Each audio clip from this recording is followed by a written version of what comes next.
The boy had nothing but a crust of bread and a strip of dried meat. Yet when he saw the lost child stumbling through the dust, barefoot and trembling, he didn't hesitate.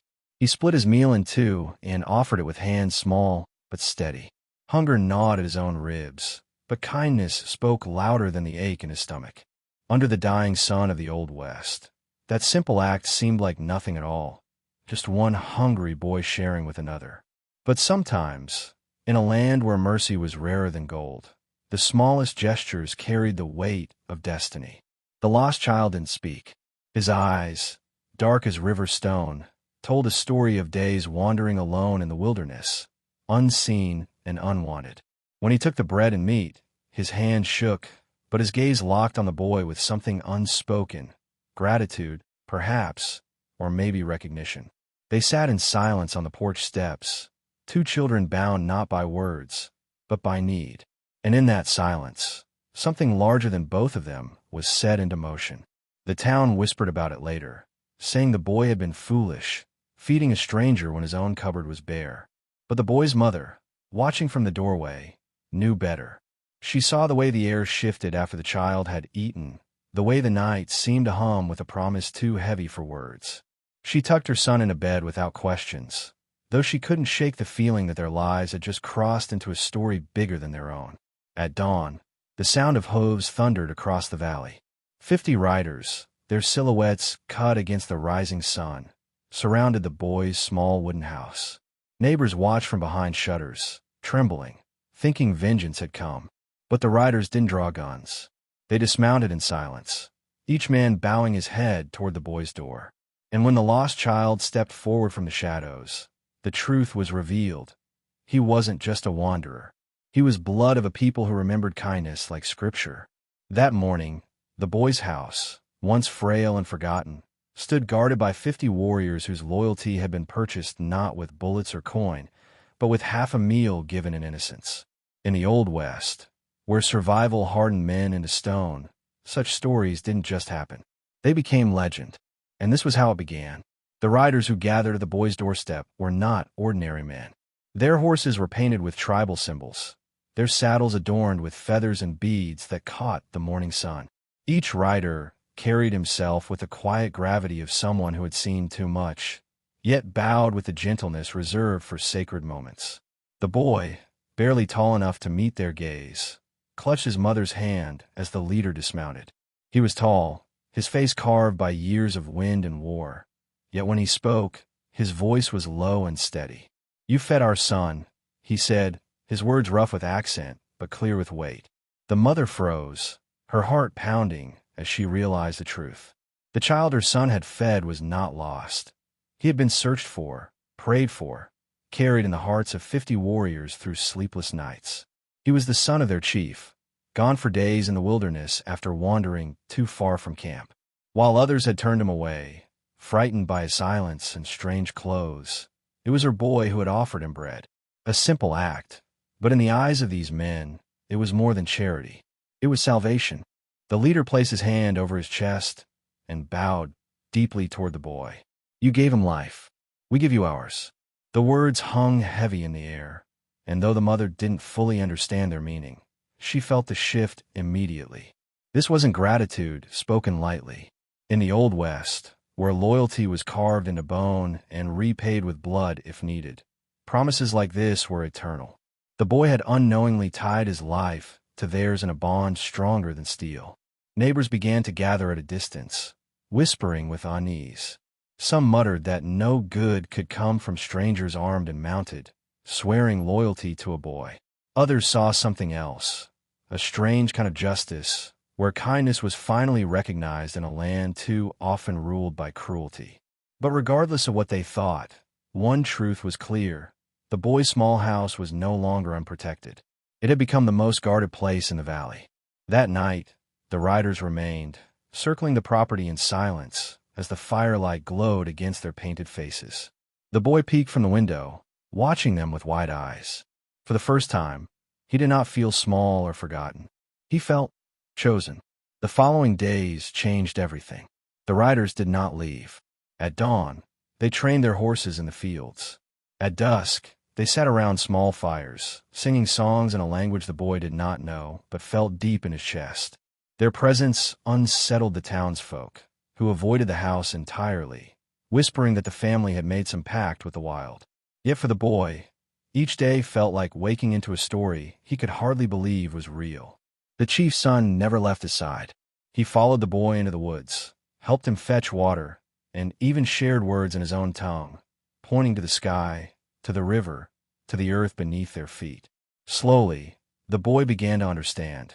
Names for things he'd always known, but never spoken aloud in such a way. In return, he shared his world. How to patch a fence, how to split kindling, how to set traps for rabbits. They were not just playmates. They were brothers by choice. The mother, though wary at first, began to see the blessing hidden within the chaos. Her son, who had always been shy, overlooked, now stood taller.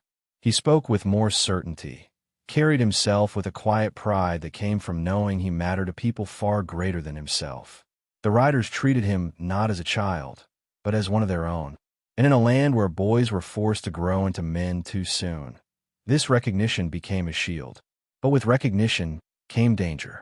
Word spread to nearby settlements that a ranch house was guarded by 50 Apache riders. Some men wanted to test that loyalty, to see if the riders truly meant their oath. Others whispered of using the boy as leverage, thinking no tribe would let such a bond go unanswered. The West thrived on greed, and nothing stirred greed more than the idea of power. The boy, too young to understand the full weight of these whispers, only knew this. For the first time in his life, he was not afraid. Not of the night, not of hunger, not even of men with guns. Because he knew that outside his door, 50 riders stood ready. Not for coin, not for land, but for him. And in a place where even grown men were rarely safe, that kind of protection was nothing short of a miracle. The boy's house soon became a place of whispers and wonder. Farmers from miles away rode past just to see the line of painted horses grazing near his fence, their riders standing like statues under the burning sun. No outlaw dared draw close, and even the sheriff, a man used to swaggering through town, tipped his hat nervously whenever he glanced at the boy's porch. A single act of kindness had shifted the balance of power in the valley, though few could understand how or why. The boy, however, didn't see power. He saw friendship. He saw the lost child, no longer ragged and afraid, teaching him how to read the trail of deer through broken twigs, how to listen to the ground for the drum of hooves, how to sit still long enough to hear the desert secrets. In return, the boy showed him how to mend a roof with cedar planks, how to herd stubborn cattle into pens, and how to laugh even when life pressed hard against your chest. At night, his mother would stand in the doorway, watching the two boys chase fireflies under the stars while 50 warriors guarded the silence around them. She felt both fear and awe. Fear because she knew nothing in the West came without cost. Awe because she had never seen her son so alive, so certain, so unafraid of the world. She wondered if fate had chosen him for something greater, something he could not yet see. The riders never spoke of repayment, never asked for food or shelter beyond what was freely given. Their loyalty was rooted deeper than bargain or debt. They had seen their chief's son return because of one boy's bread, and to them, that was enough. In their culture, salvation bound families together. The boy was no longer just a rancher's child. He was kin, and so, the boy's name began to carry weight. In saloons, men muttered it with unease. In lonely cabins, mothers told their children of the boy who fed a stranger and found an army at his door. Legends grew fast in the Old West, but this one carried a truth that was sharper than any knife. Kindness could summon power no bullet could command. Yet the West was not kind to miracles. It was a land that tested even the strongest bonds, and soon the boy's family learned that protection came with shadows of its own. Rival settlers, bitter with envy, began to whisper that the riders were a threat, that the boy's act of mercy had brought danger upon the valley. Fear twisted into anger, and anger always demanded a spark. That spark came when a group of ranch hands, drunk and reckless, decided to test the riders' resolve. They rode up at dusk, firing shots into the air, laughing as bullets splintered fence posts. The boy froze in terror as his mother pulled him close. But before harm could touch them, The 50 warriors rose like a wall of thunder, their arrows drawn, their voices sharp and commanding. In an instant, the laughter of the ranch hands dissolved into silence, their bravado drowned in the sight of unwavering steel. The men fled, but their cowardice birthed rumors that spread like wildfire. Soon, townsfolk began to divide, some believing the riders were protectors, others insisting they were invaders. The sheriff, caught between fear and politics, warned the mother quietly. "There's men who'll want blood before they ever see peace. Watch your step." His words carried no malice, only the hard truth of the West. The boy, too young to grasp the full weight of the tension, only knew that his friends stood for him without flinching. When he asked the chief's son why they didn't leave, the boy received an answer he would never forget. "We do not guard your house. We guard the bread you gave. Bread is life. Life cannot be abandoned." To the child, those words were simple. To his mother, they were terrifying and profound all at once. And so, the family found themselves at the center of a storm they had never sought. Their small act of mercy had brought protection, but also envy, division, and the threat of conflict. The boy's innocence had become a beacon, and in the Old West, every beacon drew both those who craved its light and those who wanted to snuff it out. As weeks passed, the boy began to sense the weight pressing down on his home. Where once the rider's presence had felt like a shield, it now drew eyes that lingered too long, whispers that grew sharper by the day.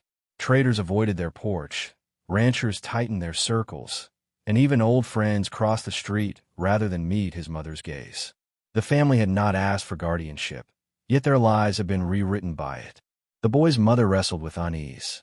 She was grateful for the protection, but she feared the isolation it brought.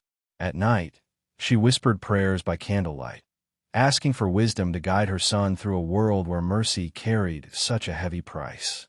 She wondered if perhaps she should send the riders away, though deep down she knew it was not her choice to make. Bonds forged by survival were not undone by polite farewells. Meanwhile, the bond between the two boys grew stronger with each passing day. They were not simply companions anymore. They were mirrors of one another. The chief's son carried the weight of leadership he was destined to inherit, while the rancher's boy carried the burden of a choice he had made without knowing its cost.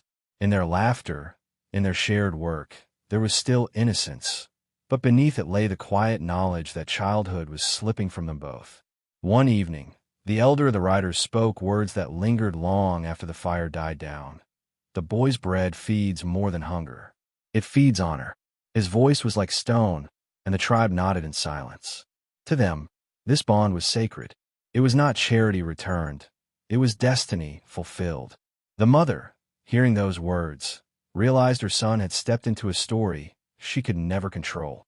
By the time autumn's winds swept the valley, the boy was no longer seen as a child by those who guarded him. He was treated with a respect few men ever earned, his name spoken with weight around the fire.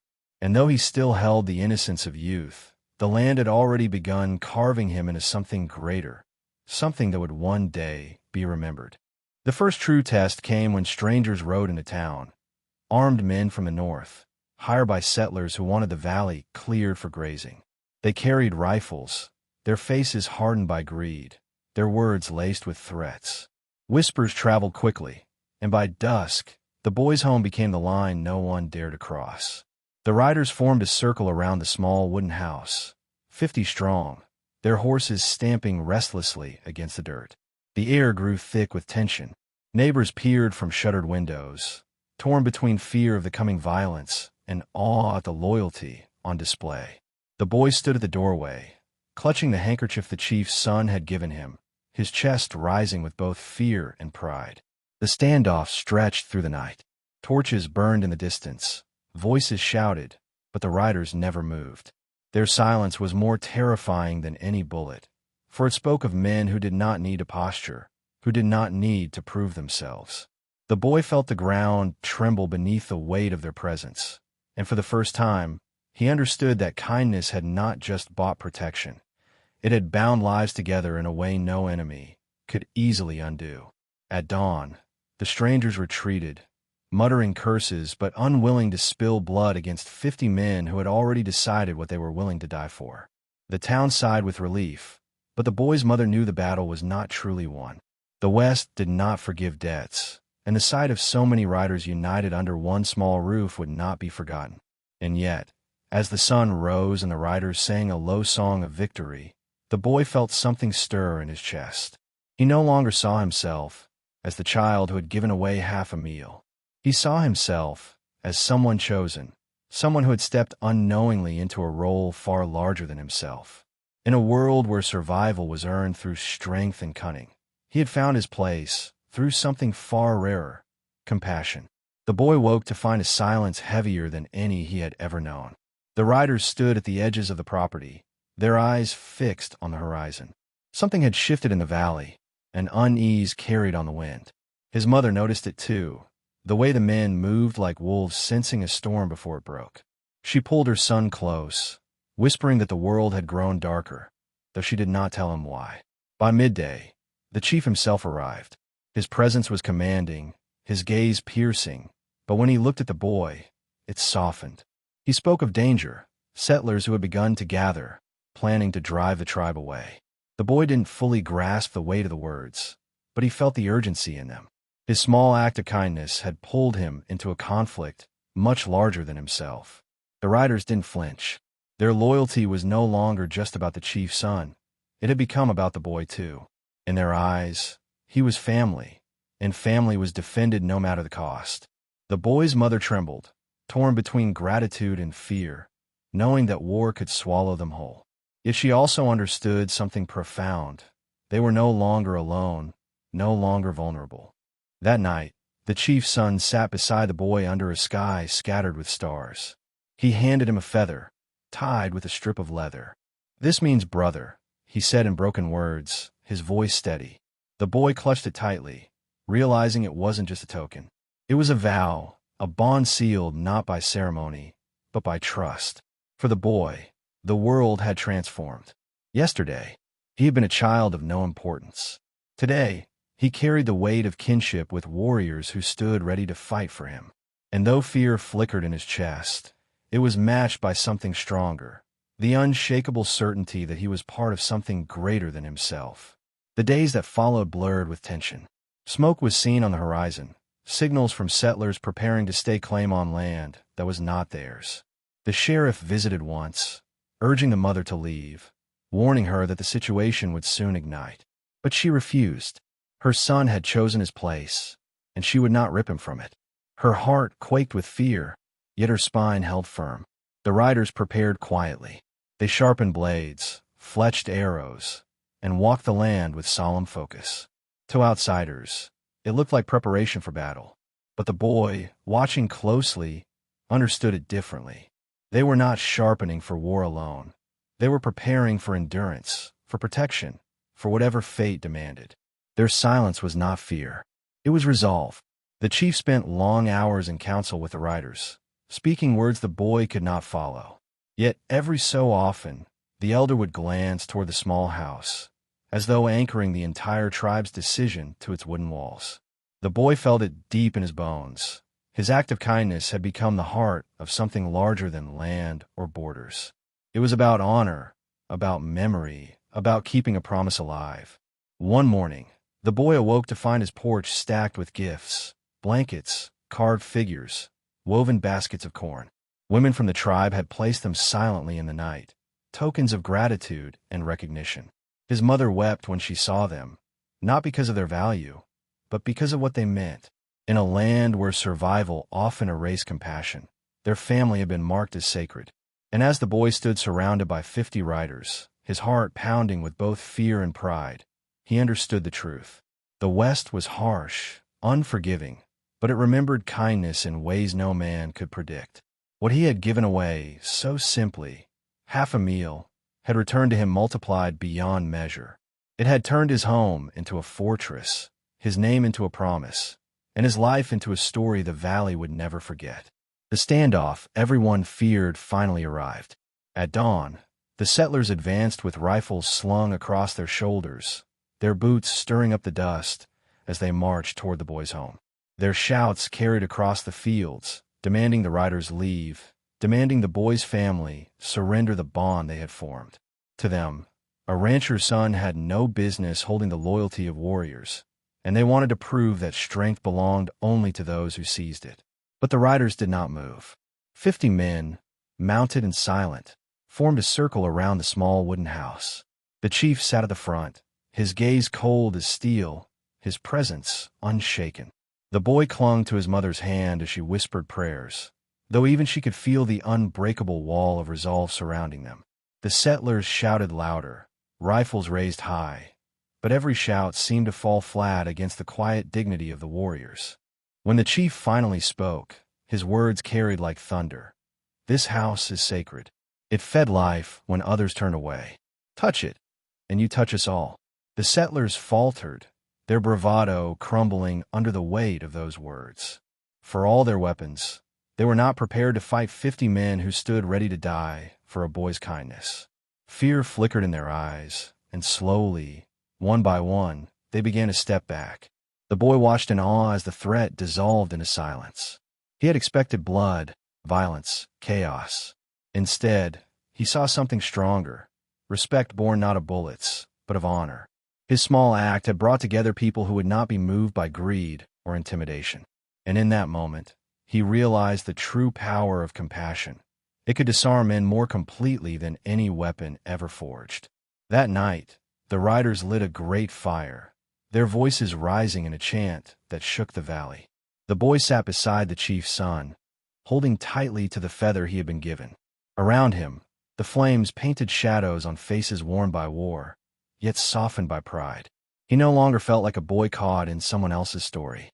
He felt like a thread woven into a tapestry far larger than himself, one that would endure long after he was gone.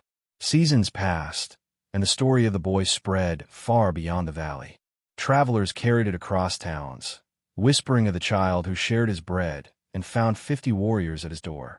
Some embellished it, some doubted it, but all repeated it, until the legend lived its own life on the tongues of strangers. In saloons, men spoke of it with reverence, and in lonely cabins, mothers told it to their children as proof that goodness still had weight in the world.